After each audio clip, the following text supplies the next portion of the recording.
Balima Malikunafoni jabaran lajɛbagaw cɛ ani muso denmisɛn ani mɔgɔkɔrɔba aw ni ɲɔgɔn kuma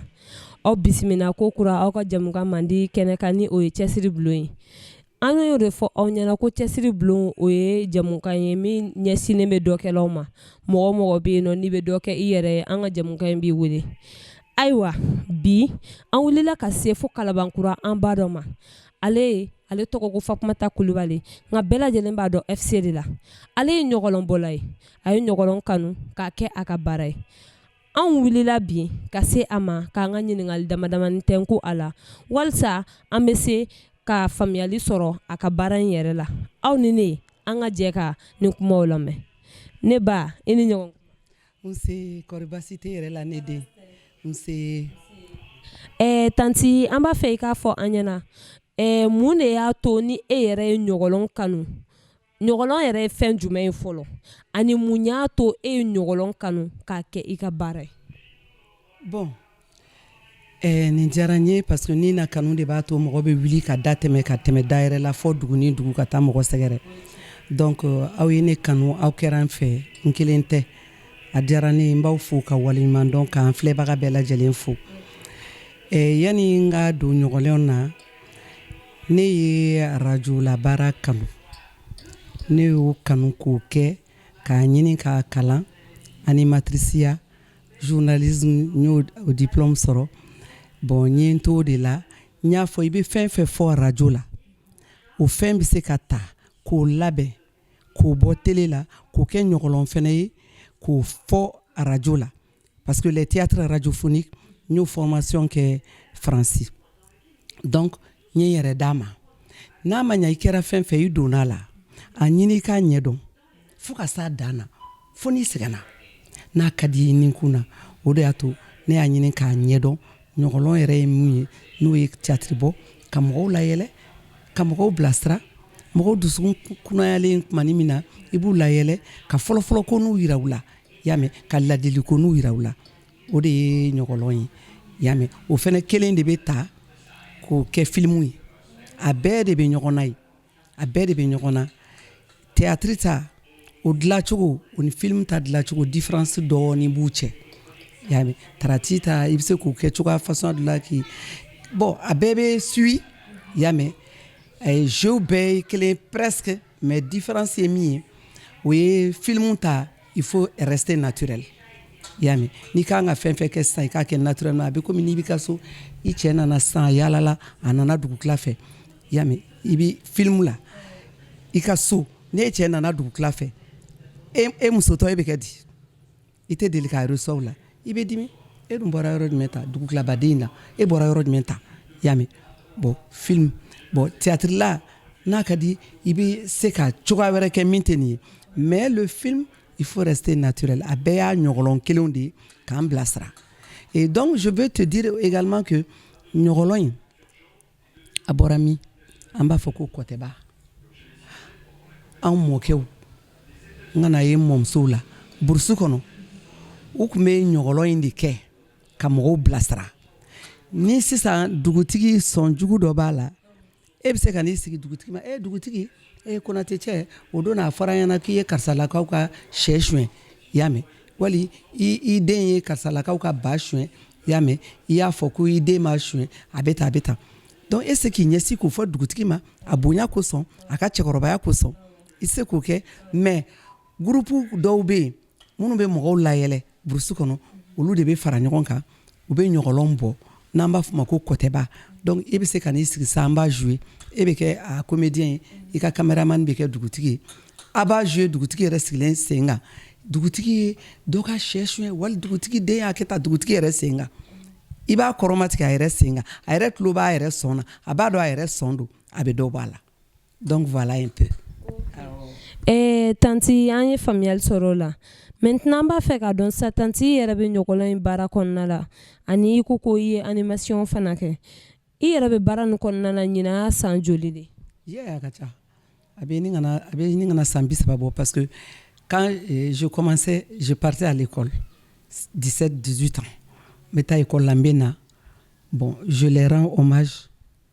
feu Bala Musa Keita Thierno Ahmed Cham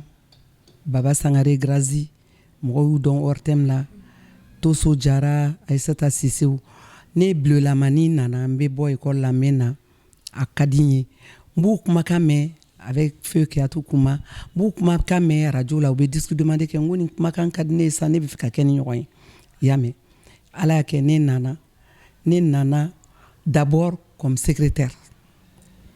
u ye test kɛ n na u ye n voix ye ko n voix ka ɲi donc ninnu commencera ka ne encadrer ne nana o cogoya de la u ye encadrer animation na mais animation kɛ radio la an b'a kɛ bamanankan na an bɛ communiquer kɛ bamanankan ani tubabukan na an bɛ taa village la regard sur le monde rural k'i ɲɛfili ka taa ci kɛ bugudaw la musow ka lako magazine de la femme magazine de la santé et à la radio télé dayɛlɛlen et à la télé les mêmes émissions à la radio les mêmes émissions à la télé mais m'a découragé n continuera parce que an ye san caman k'o la an tɛ sara ni ɲɔgɔnna wɛrɛw dɔw yɛrɛ bɛ yen an tɛ sara tɛ découragé puisque n'i bɛ fɛn min fɛ i b'a sen fa dan n y'o de fɔ kuma daminɛ na an bɛ taa an bɛ na an somɔgɔw b'an ka passenin di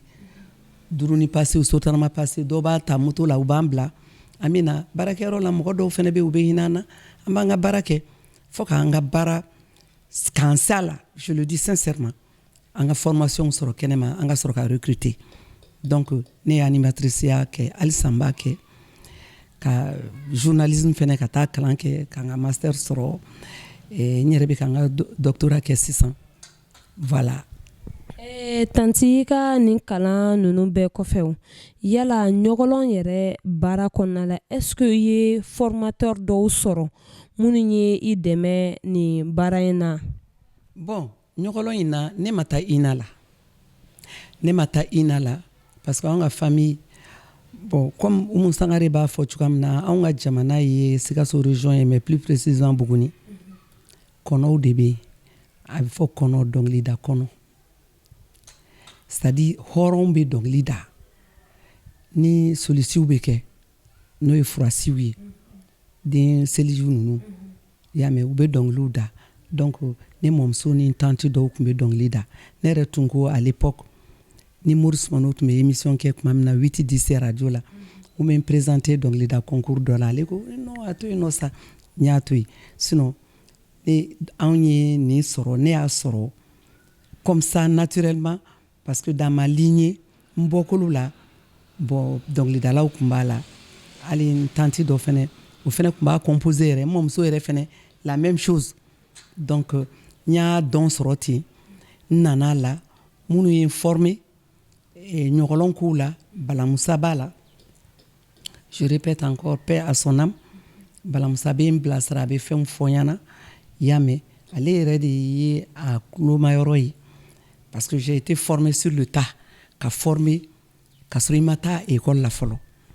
donc n kalann'o la min kɛ n sɔrɔla ka taa formation yɛrɛ la Faransi i y'a mɛn n taara o formation yɛrɛ la Faransi o kɔfɛ dɔwɛrɛw nana mais formation comme ça i ka radio so la aw bɛ taa ɲɔgɔn fɛ brousse kɔnɔnaw la aw bɛ taa ɲɔgɔn fɛ reportage la i ni kɔrɔlen dɔw a ɲɔgɔn tɛ dɔ in kɔni ye papier ta ye mais olu o ɲɔgɔn tɛ formation sur le tas ɲɔgɔn tɛ donc ne formera o cogoya de la fo ka na se sa ni comédien minnu formera INA la n'olu nana ɲɔgɔn sɔrɔ pour la première fois Hélène Jara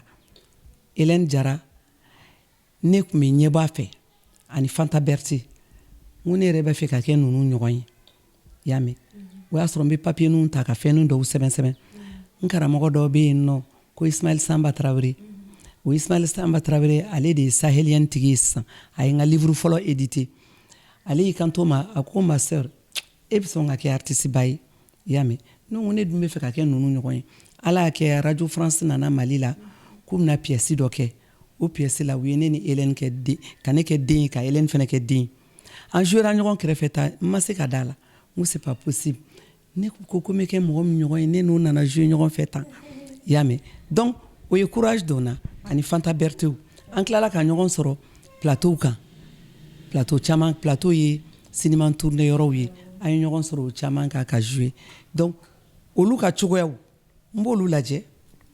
n bɛ yɛrɛ ka cogoyaw ala ye n da ni min ye n b'o kɛ n t'a forcer ni n bɛ se ka n corriger ni ɲɛ min ye n bɛ n corriger n'o ɲɛ ye Donc voilà. Tanti ina fo an bɛɛ lajɛlen bɛ a kalama ni wagati in na an ka jamana kɔnɔna ko a ka ca comédiens an bɛ se ka fɔ ɲɔgɔnbɔla cɛman ni musomanw u yɛrɛ jɔyɔrɔ de ye mun ye an ka jamana in yɛrɛ ko la ni wagati in na i b'a fɔ gɛlɛya minnu bɛ jamana kɔnɔ. Voilà, gɛlɛya bɛ o gɛlɛya tɛ o ɲɔgɔnbɔla jɔyɔrɔ ka bon. Président ɲɛmɔgɔ ministre ta ye tɔgɔ di a bɛ bilala jamakulu dɔ kunna k'u bilasira k'u suivi k'u lajɛ ka sen d'u kɔrɔ u bɛ jɛ ka fɛnw kɛ ɲɔgɔn fɛ y'a mɛn mais ɲɔgɔnbɔla o ye ladilibaga di ɲɔgɔnbɔla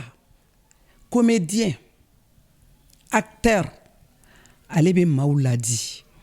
a bɛ kɔrɔlen ta sisan n'an ye bitɔn tile ta sisan a bɛ komi an ye roi de Segu min tuguni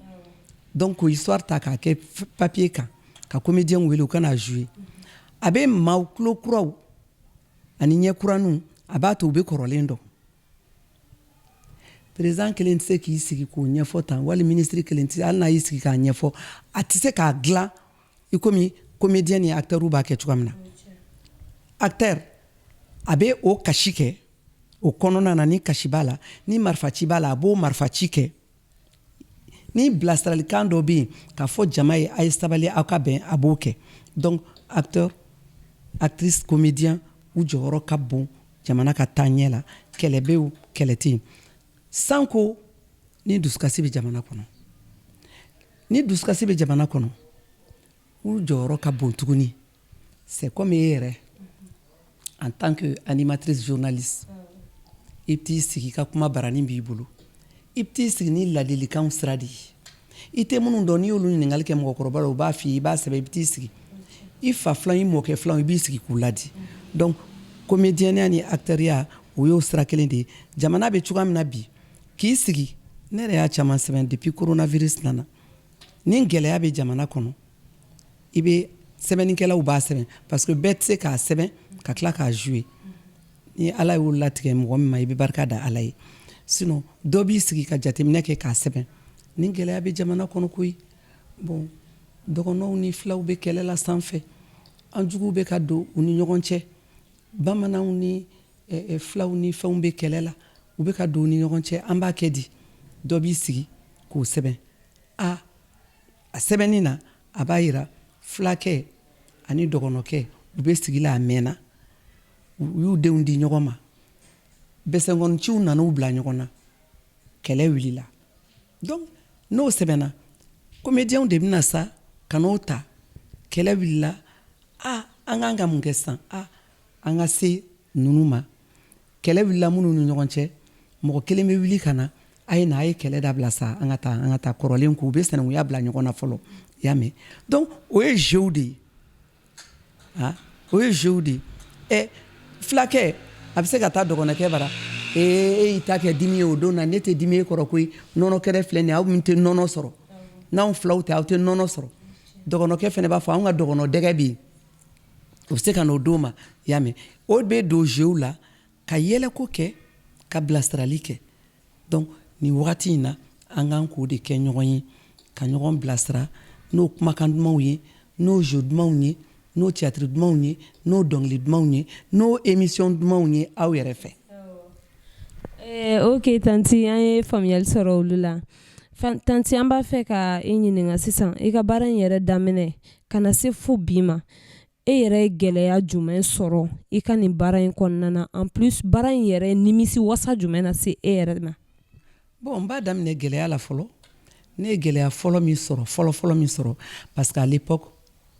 ne kɔrɔw y'a sɔrɔ minnu y'a daminɛ ne ɲɛ olu y'a sɔrɔ quelque Fanta Berthe ninnu u donna ɲɔgɔnbɔ la ni cɛ bɔr'u nɔfɛ b'a fɔ nangaraba tɛ wa olu de bɛ t'u jɔ ka fɛnw kɛ mɔgɔw ɲɛna tan fɔlɔfɔlɔ tun ma nɔgɔn fɛn fɛn i n'a kɛ à l'époque ka bɔ joona u b'u kɔrɔfɔ cɛ yɛrɛ fa n'a ba wala a teriw e bɛ taa tuguni kɔ de forobamɔgɔ fɛn bɛɛ a bɛ jouer théâtre de la y'a mɛn théâtre bɔ la wali cinéma bɔ la y'a mɛn e m'a sigilen o don na télé la donc o gɛlɛya mɔgɔw tun b'o kɛ dugu kɔnɔ ka o fɔra minnu y'a daminɛ ɲɛ a kunna ne fɛ u b'o f'i ma ale ye min sigilen filɛ en tant que animatrice dɔ bɛ f'i ma parce que i bɛ taa faama bara i bɛ taa fantan bara farafin bolo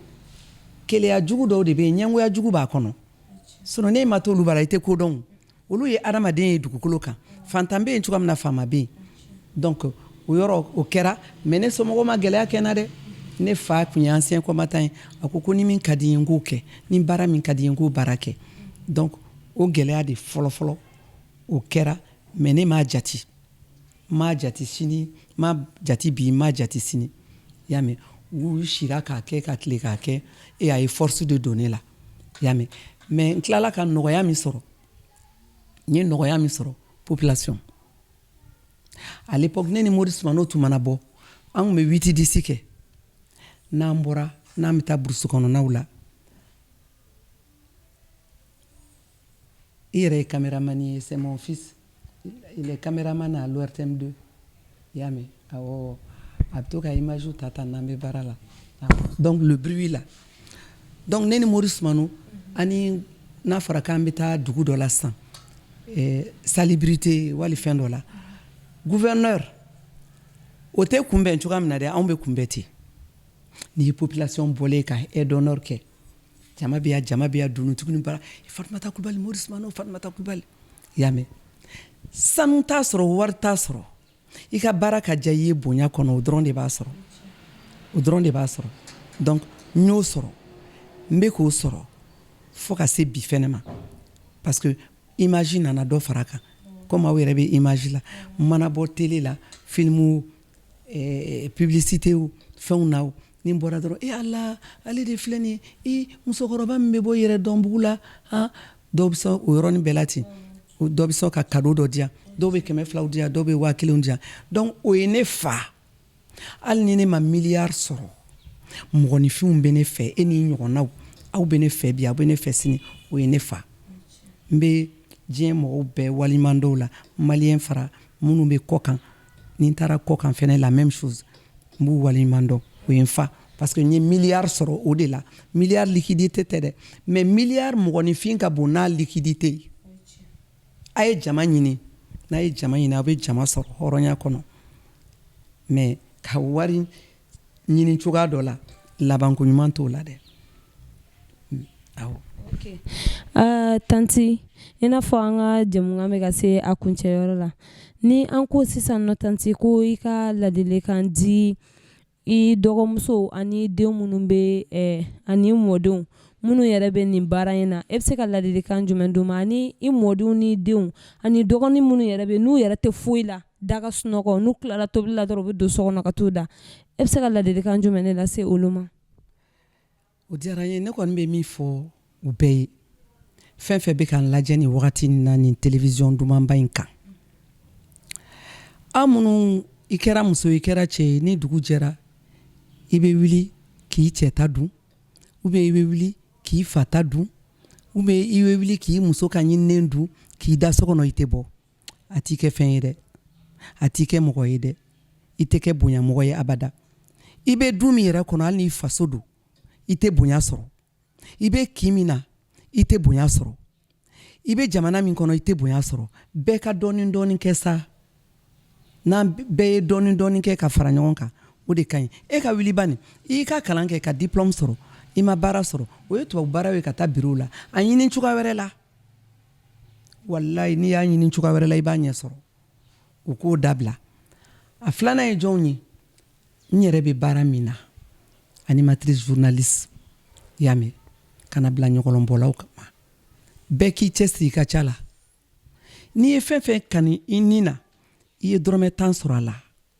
a ka ɲi i ye 20 sɔrɔ a la a ka ɲi mais kana nafolo bila i nin kan i ye animatrice i b'a fɔ n bɛ taala ninnu ka reportage la f'u ka 20,000 di yan wali u ka 10,000 di yan kan'o kɛ dɛ n'i taara i bɛ se ka cadeau sɔrɔ e yɛrɛ sigilen tɛ ni fɛn min i b'o sɔrɔ ka n'i ka baara kɛ sanni feere kɛ i ka baara fɛ e t'a dɔn e bɛ k'o baara min kɛ e taara min fɛ ka baara k'a fɛ o sababu bɛ se ka e kofɔ dɔ ye don dɔ dɔ bɛ e sigilen to k'i wele karisa na an ka nin kɛ karisa ye kofɔ ne ye i bɛ t'o kɛ i bɛ fɛn sɔrɔ min barika ka bon i bɛ dugukolo sɔrɔ i bɛ se ka du sɔrɔ i bɛ bolifɛn sɔrɔ i y'a mɛn u kana wari bila u nin kan l'amour pour ce métier d'abord kɛ i ka baara fɛ fɔlɔ n'i kɛra i ka baara fɛ i b'a kɛ ka ɲa n b'o fɔ denmisɛnninw n b'a fɔ musomaninw e ɲɔgɔnnaw i y'a mɛn mun ye furu sɔrɔ mun ma furu sɔrɔ u ka muɲu n'u ni cɛ bɛnna min t'u ka baara ɲɛdɔn parce que dusukun tɛ se ka kuru koyi ni ni cɛ bɛnna min e bɛ nin baara in na e ma bɔ sisan ka na yan tile kɔrɔtalenba don i y'a mɛn n'e kun kan ka taa so wali n'a ye wele a tɛ k'e sɔrɔ telefɔni na a b'a fɔ n bɛ ka nin wele n tɛ ka sɔrɔ a bɛ sɔrɔ yɔrɔ dɔ la a ye ɲɔgɔn faamu a fɔ a ye ne ka baara in de ne ka baara ye sɔrɔsi baara de n bɛ se ka taa 1h du matin n bɛ se ka taa 2h du matin a ye ɲɔgɔn faamuya ka ɲɔgɔn bilasira n'a ye ɲɔgɔn bilasira o cogoya la aw ka furu bɛ banba wala aw ka kanu bɛ banba aw ka teriya bɛ banba mais ni aw ma ɲɔgɔn faamuya ale b'a miiri k'e taara u yɛrɛ ɲumana jamuruya la k'a sɔrɔ i tɛ jamuruya la han donc ɲɔgɔn faamu dɔrɔn de b'a ɲini musomaninw fɛ u bɛɛ lajɛlen k'u bolo da u dusu la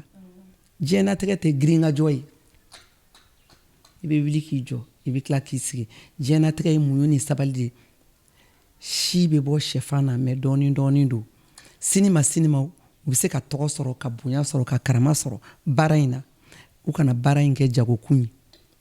u kan'u yɛrɛ musomanin fara cɛmanin kan nka kɛrɛnkɛrɛnyara n mɔdenw denw a kana u yɛrɛ kɛ jagokun ye a ka valeur da aw yɛrɛ ka musoya kan karisa ye nin fini in don fo ne ka nin bazin in don e t'a dɔn karisa y'a sɔrɔ cogoya min na han i t'o dɔn dɛ e ɲɛ b'a la ten ne ko ko fo e k'o fɛn ko fo k'o ɲɔgɔn sɔrɔ i bɛ taa don dajugu fɛ bon minnu fana b'i lajɛ kɛrɛfɛ olu fana b'o dajugu kelen kɛ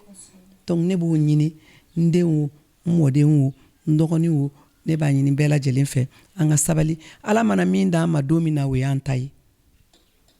dɛ an kana karaba k'an b'a forcer o de bɛ na ni kɛbali kɛ ye n bɛ e yɛrɛ fo k'i waleɲuman dɔn ala k'i bolo mɛn a la ala ka hɛrɛ k'i ye kana yɛlɛma dɛ ton teint noir la hein kana yɛlɛma dɛ to ten o de ye charme ye i ka cameraman fɛnɛ la même chose i y'a mɛn ala k'aw bolo mɛn a la ka sija ni kɛnɛya d'aw ma aw ka baara in a ka kɛ sankɔrɔta ni nafa ye aw bolo aw ka baara in a k'aw lataga diɲɛ fan 14 bɛɛ la komi anw yɛrɛ taara cogoya min na komi anw yɛrɛ bɛ ka taa cogoya min na k'aw kisi aw juguw tɔɔrɔ ma ka patron fɛnɛ bonya merci beaucoup merci Tansini conseil ninnu diyara an ye yɛrɛ de ayiwa n balima Malikunafoni jabarani lajɛbagaw aw yɛrɛ bɔra ka Tanti ka kumaw lamɛn a ye ladilikan fɛn o fɛn fɔ ayiwa ko denmisɛnniya ti mɔgɔ tiɲɛ mɔgɔkɔrɔbaya yɛrɛ ti mɔgɔ dilan bɛɛ lajɛlen n'i y'i cɛsiri i ka baara la n'i ye fɛn o fɛn kanu i bɛ se ka nɔ b'o la nin bɛ dan sigi an ka bi jɛmukan na an b'a fɔ aw ɲɛna ko aw k'an bɛn diɲɛ waati wɛrɛ